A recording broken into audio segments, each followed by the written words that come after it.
오늘도 우리의 손과 발이 되어서 이 땅에 오고 계신 주님의 은총이 우리 가운데 임하기를 빕니다. 교회 절기상으로 대림절 첫째 주일로 교회의 새로운 한 해가 시작되는 날이기도 합니다. 마치 묵은 달력은 깨어 정리해버리고 빳빳한 새 달력을 베개에 거는 듯한 느낌입니다. 그런 의미에서 오늘은 새 출발과 새 기대가 샘솟는 날입니다. 교회적으로 한 해의 시작이 기다림으로 시작된다는 것이 매우 의미심장하게 다가옵니다. 장엄한 빛의 창조를 전한 창세기 1장 5절에 저녁이 되고 아침이 되니 이는 첫째 날이라고 했던 말씀이 떠오릅니다. 아침이 활동을 위한 시간이라면 저녁은 돌아봄의 시간입니다. 우리가 해야 할 일도 물론 중요하지만 돌아봄 혹은 성찰이 인간의 근본이라는 말입니다. 우리는 지금 무엇을 기다리고 있습니까? 신항지우의 너를 기다리는 동안이라는 시에서 기다림의 본질이 무엇인지를 우리에게 깨닫게 하여 줍니다. 너를 기다리는 동안 내가 오기로 한 그 자리에 내가 미리가 너를 기다리는 동안 다가오는 모든 발자국들은 내 가슴에 쿵쿵거린다. 바스락거리는 나무잎 하나도 다 내게 온다. 기다려 본 적이 있는 사람은 안다. 세상에서 기다리는 일처럼 가슴 애리는 일 있을까? 네가 오기로 한 그 자리 내가 미리 와 이곳에서 문을 열고 들어오는 모든 사람이 너였다가 너일 것이었다가 다시 문이 닫힌다. 사랑하는 이여, 너를 기다리는 동안 나는 너에게 가고 있다. 기다리는 사람은 그 대상을 막연히 기다리지 않습니다. 그가 올 자리에 미리 가서 그를 맞이하려 합니다. 기다리는 사람은요, TV를 보면서 그냥 시간을 죽이지 않습니다. TV 보고 한참 보고 그것을 내가 너를 기다린다. 그것은 기다림가 아닙니다. 기다림은 그리움이기도 합니다. 그 그리움이란 어떤 대상이 온통 우리 마음을 확 차지하고 있는 것이에요. 그런 상태를 말하는 것입니다. 그리워하는 대상과 만날 수 있다는 기대는 우리를 들뜨게 합니다. 그러기에 다가오는 모든 발자국들이 가슴에 쿵쿵거리는 겁니다. 시인은 바스락거리는 나무잎 하나도 다 내게 온다라고 노래합니다. 그리움은 이처럼 사람을 예민하게 만듭니다. 그리워하는 이들은 온몸이 기가 되어서 어떤 기척에도 반응합니다. 그리고 온몸이 눈이 되어서 어떤 반응에도 응답을 합니다. 기다림이 깊어질수록 초조함도 깊어집니다. 시인은 마침내 기다림은 너에게 가는 것이라고 노래합니다. 주님을 기다리는 이들은 막연히 기다리는 사람들이 아니라 그리움을 품고 주님이 오실 길을 닦는 사람들입니다. 광야에서 외치는 소리가 있던 세례 요한은 주님 오실 길을 닦는 것을 자기의 소명으로 삼았습니다. 높은 곳을 낮추고 우묵한 곳을 도두어주고 구부러진 것을 바로 펴는 것이야말로 진정한 기다림의 자세입니다. 아름다운 내일을 기다리며 기대하고 마르다가 값비싼 항균을 붓고 헌신했듯이 조금 과하게 느껴질 정도로 서로 베풀고 서로 사랑하고 서로 나누고 서로의 기쁨과 정을 표현하는 모습은 그리움을 넘어 아름답게 느껴집니다. 오늘 본문은 마태복음에 따르면 예수님과 제자들은 유월절 축제를 앞두고 예루살렘으로 올라가셨습니다. 예루살렘 성전에 들어가셔서는 종교 장사치들을 꾸짖습니다. 그들은 성전 제사장 계급과 결탁하여 터무니없는 비율로 강제 환전을 하게 하고 재물을 교환 및 판매하는 무리들이었습니다. 거기에는 대제사장들과 율법학자들, 바리새파 사람들의 잘못된 행태를 꾸짖는 여러 말씀과 비유를 들어주시고 성전 밖으로 예수님께서 나가시면서 제자들에게 하는 말씀이 마태복음 24장 2절입니다. 이 성전이 돌 하나도 남기지 않고 무너질 것이다. 예수님과 제자들은 거쳐가 있는 감난산으로 자리를 옮깁니다. 제자들은 성전이 무너지려는 말씀, 내내 이 말씀이 걸리는 거예요. 아니, 왜냐하면 예루살렘 성전은 세상에서 가장 아름다운 곳이에요. 그리고 예루살렘 성전은 살아계신 하나님께서 거기에 계시는 곳이기 때문입니다. 그리고 그곳에서 예배하는 모든 이들을 하나님께서 친히 보호하여 주시고 인도하여 주실 것이라고 믿는 곳이기 때문입니다. 거기가 무너진다. 그 예루살렘 성전이 무너진다. 그건 세상이 끝난다는 것과 꼭 마찬가지입니다. 이 엄중한 메시지 앞에서 그들이 가장 심각하게 궁금하게 생각한 것은 그 정확한 때와 그 징조를 갖다가 알고 싶었습니다. 그 때와 징조를 알아야 대비를 할 것 아닙니까? 그래서 그들은 예수님께 질문을 합니다. 마태복음 24장 3절에 보니까 이런 일들이 언제 일어나겠습니까? 이런 일들이 언제 일어나겠습니까? 예수님의 대답은 간결합니다. 우리 오늘 본문의 36절도 보험과 마찬가지로 그 날과 그 때는 어떻다? 아무도 모른다. 아무도 모른다고 말씀하셨습니다. 제자들은 너무 당황하였습니다. 아니 그렇게 분명하게 이 종말의 징조를 갖다가 말씀을 하셨는데 그 때를 모르다니. 아니 이 도대체 어쩌라는 것입니까? 너무 막연합니다. 마감날이 언제인지 정확하게 알아야 우리가 역순으로 계산해서 며칠 남았다, 몇 년 남았다. 그러면 우리가 계획표를 갖다가 세워야 될 것 아닙니까? 하나씩 작게라도 대비해 놓아야 하지 않겠습니까? 이런 제자들의 마음을 아시는지 모르시는지 예수님은 자신도 모른다. 그 날과 그 시각이 언제인지에 대한 관심을 갖다가 끄라. 그런 관심은 멈추라는 것입니다. 역사의 종말과 심판, 하나님 나라의 영원한 완성의 날이 올 것은 확실하지만 그 시각은 누구만 안다? 하나님만 아신다는 거예요. 그 외에 누구도 알지 못한다. 그 때를 우리는 오늘 마지막 44절에 보니까 너희가 생각하지 않을 시각, 너희가 알지 못하는 그 시각에 오신다고 언급함으로써 예수님을 믿는 제자가 되었는데 이것을 갖다가 마음 푹 놓고 그 때를 맞이할 수는 결코 없음을 갖다가 우리에게 일깨워주고 있습니다. 기다림이라는 것은 곡등스럽게 견뎌야 하는 인고의 세월이 되는 건 한순간입니다. 그 마음의 밑바닥이 오지 않을지도 몰라. 이런 불안함이 더 깊을수록 더 초조함이 짙어질수록 그 시간이 쓸모없이 낭비되는 것 같다는 생각에 지배당하기 때문에 우리는 잘 기다리지를 못합니다. 이 기다리는 시간이 쓸데없는 시간 아닌가?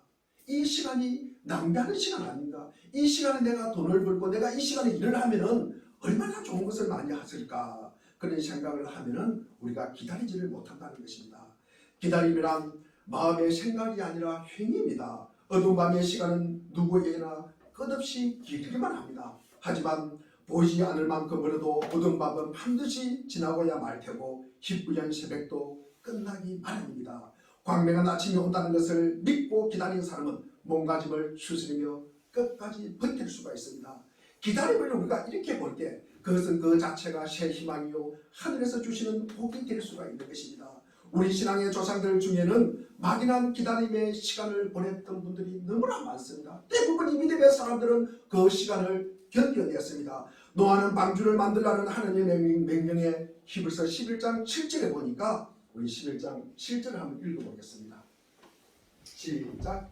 믿음으로 하나님께서 아직까지 보이지 않는 대하여 공부하셨으니 하나님을 경외하고 방주를 마련하여 자기가 돌을 보내셨습니다. 이 믿음을 통하여 그는 세상을 관대하고 믿음을 따라 온 의를 물려받는 상속자가 되었습니다. 첫 절에 보니까 하나님께서 아직 보이지 않는 일, 아직 보이지 않는 일이 무엇입니까? 방주를 짓는 일이잖아요. 그런데 노아가 아직 보이지는 않지만 또 방주를 지었습니까? 안 지었습니까? 지었다는 거죠. 아브라함은 자녀와 땅의 약속을 믿고 아비집을 떠나서나 히브리서 11장 8절에 부르심에 순종하여 갈 바를 알지 못하고 결실 없는 오랜 기다림의 시간을 보내야만 했습니다. 아들 이삭을 모리아 산에 번제로 드릴 때도 히브리서 11장 19절에 죽은 자 가운데서 도로 받을 것을 기대를 하였습니다. 야곱은 행예스를 피하려 바다나람에 있는 외삼촌 집으로 갈 때 베델에서 언제 돌아올지 모르는 길이었으나 창세기 28장 15절에 꿈에 하나님께로부터 내가 너와 함께 있어 너가 어디로 가든지 너를 지키며 너를 이끌어 이 땅으로 돌아오게 할지라 라고 말씀해서 안전한 기환과 그리고 보호의 약속을 듣고 걸음을 옮겼으나 야곱이 아들 요셉이 청유하는 애굽 땅에 바로를 만났을 때 이렇게 고백합니다. 내 나그네 길이 130년입니다. 험악한 세월을 보냈나이다. 기다리고 또 기다려야 하는 야곱의 인생이었습니다.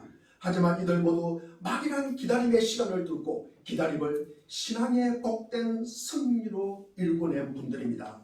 시간이 걸려도 올 것이 확실하다는 믿음이 있으면 기다림의 시간은 전혀 다른 태도로 채워집니다.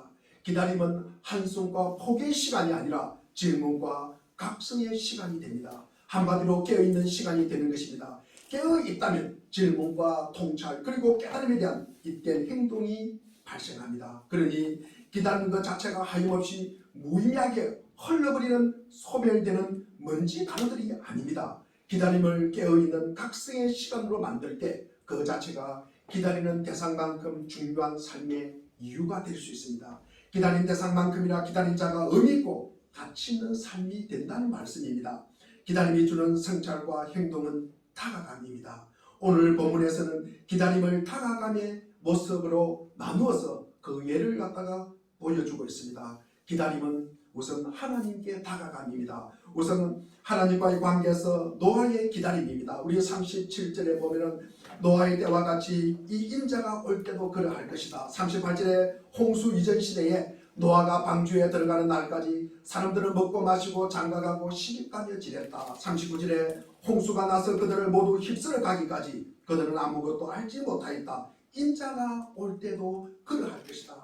하나님의 심판이 있을 것이라는 말씀에 전혀 무관하게 살아가는 사람들입니다. 먹고 마시고 장가가고 시집가고 이게 지나는 의미는 아닙니다. 내 일상의 관습적인 삶, 내 삶이 하나님의 말씀보다 훨씬 더 중요하다고 여기는 자들의 모습입니다. 내 삶이 더 중요하기 때문에 하나님의 슬픔과 하나님의 마음과 하나님의 뜻을 알아차리지 못하는 무감각 혹은 둔감함을 지적하는 말씀입니다. 그러나 하나님의 말씀을 듣고 그대로 믿은 노아는 방주를 준비함으로써 기다리는 자의 모범을 보입니다. 그래서 홍수 심판 때 노아와 그 세 아들 셈, 함, 야벳과 그리고 노아의 아내와 세 자부 모두 8명은 구원을 받을 수가 있었습니다.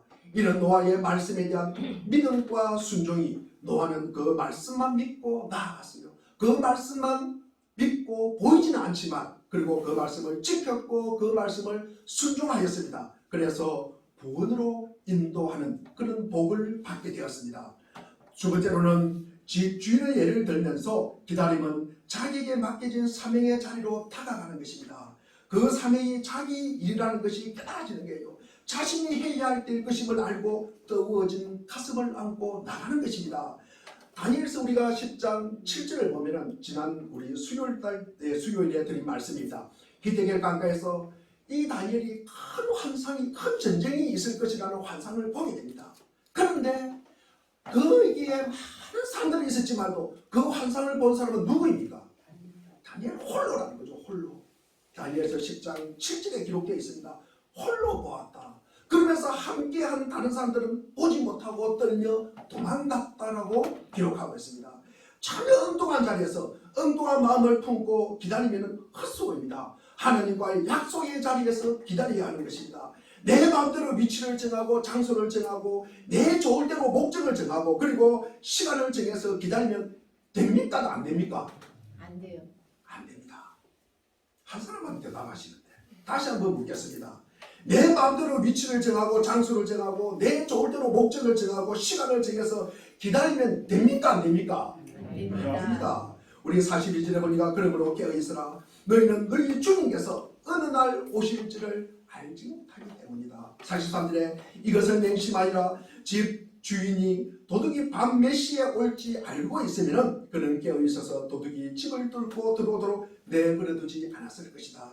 도둑은 어느 때 그 물건을 훔치러 가겠다고 카톡을 보냅니까? 도둑은 그 물건을 훔치러 가겠다고 문자 보냅니까? 편지 보냅니까? 안 보냅니까? 보내지 않습니다. 도둑의 안간한 방법이 무엇입니까? 불시에 들어가는 것이에요.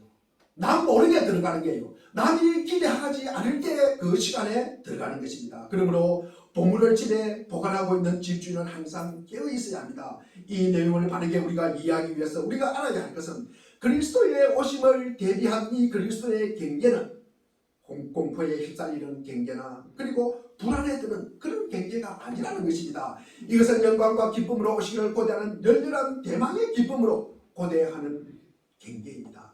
집주인이 집안 식구들과 그리고 집안을 도둑으로부터 안전하게 지킬 의무가 있는 것입니다. 그러려면 기다림은 깨어 있어야 합니다.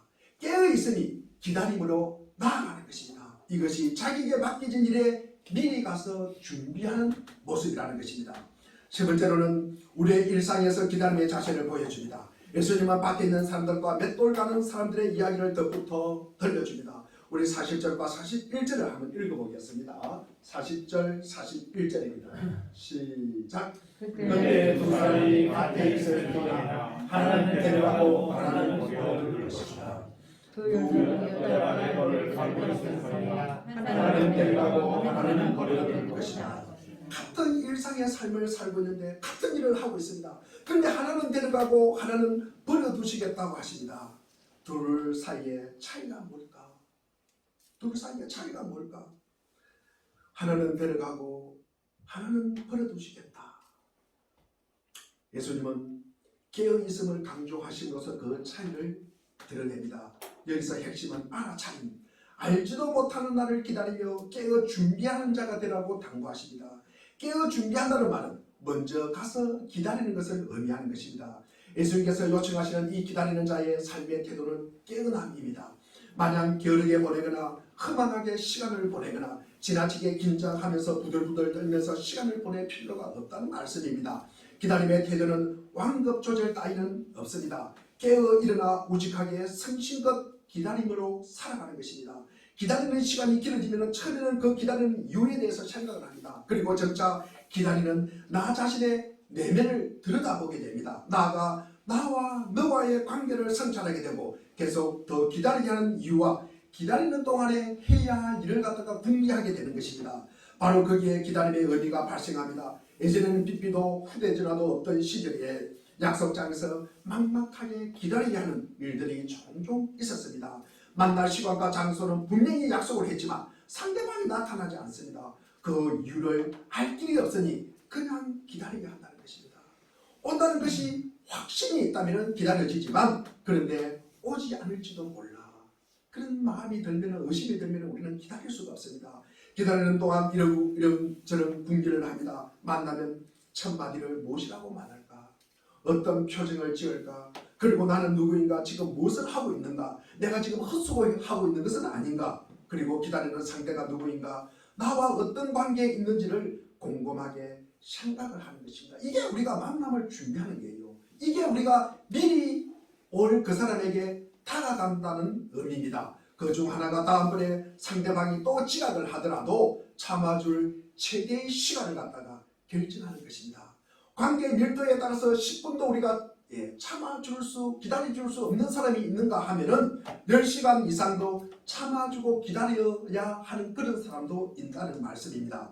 기다린다는 삶의 행위를 통해서 우리는 두 가지 중요한 성찰을 하게 됩니다. 우선 기다리는 나는 누구인가 라고 자문합니다. 긴 시간 동안에 나의 내면을 갖다가 깊이 들여다보게 되고 주의 깊게 나를 살펴볼 기회를 갖다가 얻는다는 것입니다. 내가 왜 여기서 기다리고 있는가?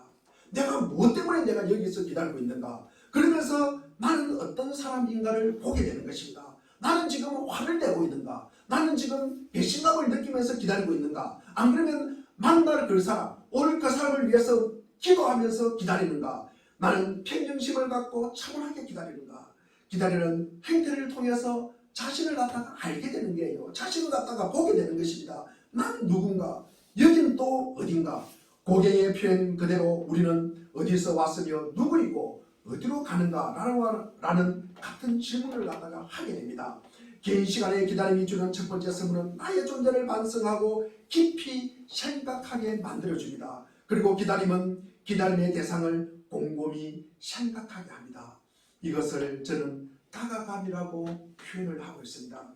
재림하여 오실 주님으로부터 내가 기다리고 나를 기다리는 여러 이웃들에게 이르기까지 수많은 관계를 성찰하게 됩니다. 그리고 그 소중한 관계를 굳건하게 만들어줄 살깊은 말과 행동을 갖다가 우리가 찾고 준비하게 되는 것입니다. 그러면 참된 성찰은 행동의 변화를 일으키기 마련입니다. 이런 식으로 진실한 기다림은 나와 너, 나와 이웃, 나와 우주 만물, 나와 자연, 나와 하나님 사이의 관계의 깊이와 그리고 넓이의 질을 갖다가 참으로 풍성하게 만들어줄 수가 있습니다. 이렇게 기다림이 그 자체로 나에게 중요해질 때 우리는 어두운 밤의 시간을 버틸 힘도 얻게 되고 내면도 깊어지고 이웃과 함께 하나님 나라에 더 가까이 다가갈 수가 있게 됩니다. 그러니 기다림은 공허한 시간이 아닙니다. 오히려 기다림은 닫힌 문을 여는 삶의 방식이에요. 기다림은 척박한 땅에 씨앗을 심고 물을 주는 삶입니다. 기다림은 깨진 그릇 같은 관계를 하나씩 퍼즐을 맞추듯이 조각을 맞추어가는 삶의 방식입니다. 우리는 찾아오실 주님을 바라면서 기다림이라는 행위를 지속하는 동안에 로마서 13장 11절부터 우리 14절까지 말씀을 우리 한번 천천히 같이 읽겠습니다. 시작. 여러분 지금 우리를 깨어나야 합니다. 잠에서 깨어나야 할 때가 벌써 되었습니다. 지금은 우리의 구원이 우리가 처음 믿을 때보다 더욱 가까워졌습니다.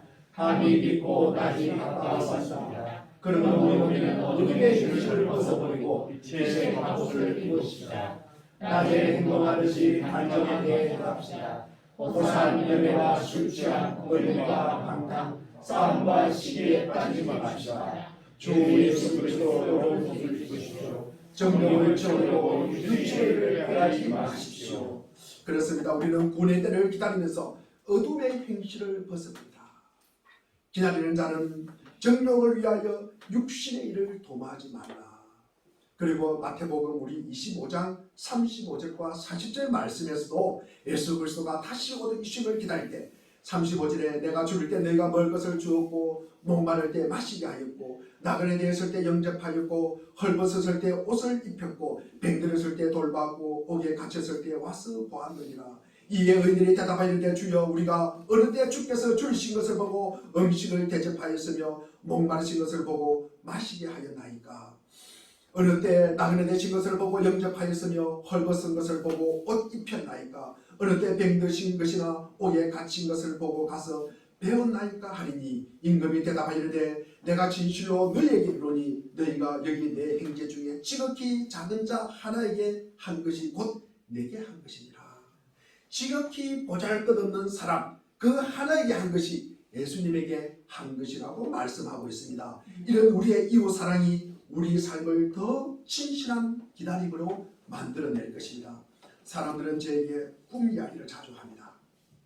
그러면서 그 꿈을 해몽을 해달라고 합니다. 사람들 모두가 앞으로 일어날 일에 대한 예측을 매우 궁금해합니다. 앞으로 일어날 일에 대해서 알고 싶어요.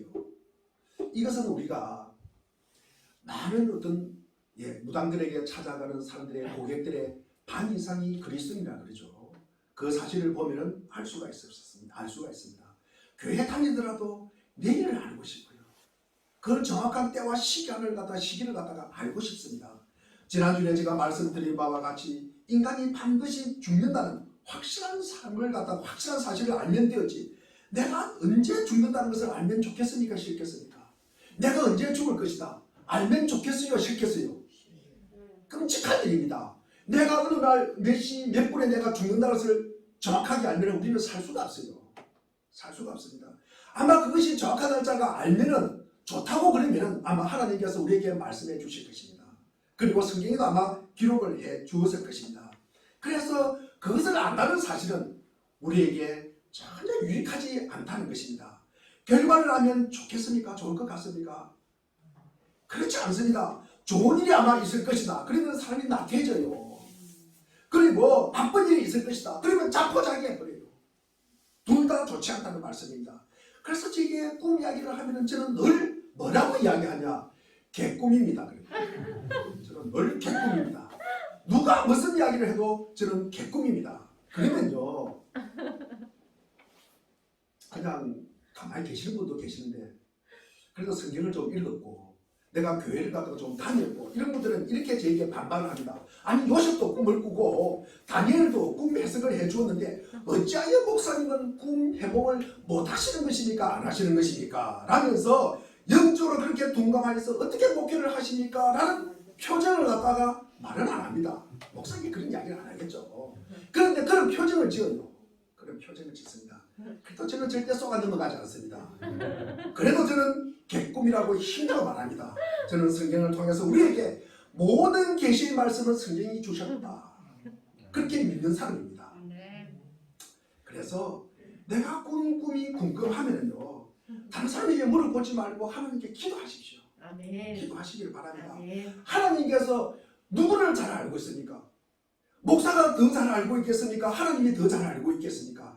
하나님이 우리의 사정, 형편, 여건 정확하게 알고 있잖아요. 머리털까지 세신 분이잖아요. 정확하게 아시는 분이 하시는 말씀이 정확하다는 말씀이에요. 네. 그러니까 당사자의 형편과 사정을 잘 아는 하나님께서 그 자기에게 답을 주실 때예요. 어떤 답을 주십니까? 하나님의 말씀을 주시는 거예요. 말씀을 주신다는 것입니다. 허무맹랑한 꿈을 갖다가 철석같이 믿는 것이 아니라 그 꿈을 통해서 주신 말씀으로 받아들이는 거예요. 그 현상을 하나님의 말씀에 비추어서 나의 것으로 이것이 재해석이 되어야 된다는 것입니다. 이게 바로 믿음의 능력입니다. 믿음의 사람이 이렇게 살아가는 것입니다. 그래서 우리가 성경을 읽어야 하는 것입니다.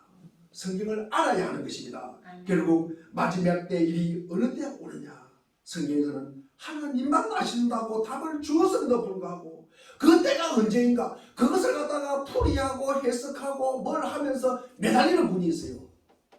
매달리는 교단이 있어요. 그러면 거기는 이단입니다. 어떤 일을 두고 때에 대한 징조를 갖다가 풀이하는 사람도 많아요. 이런 일이 있으니까 말세의 징조다. 여러분, 그런 거 필요 없습니다. 때가 언제인지 중요하지 않습니다.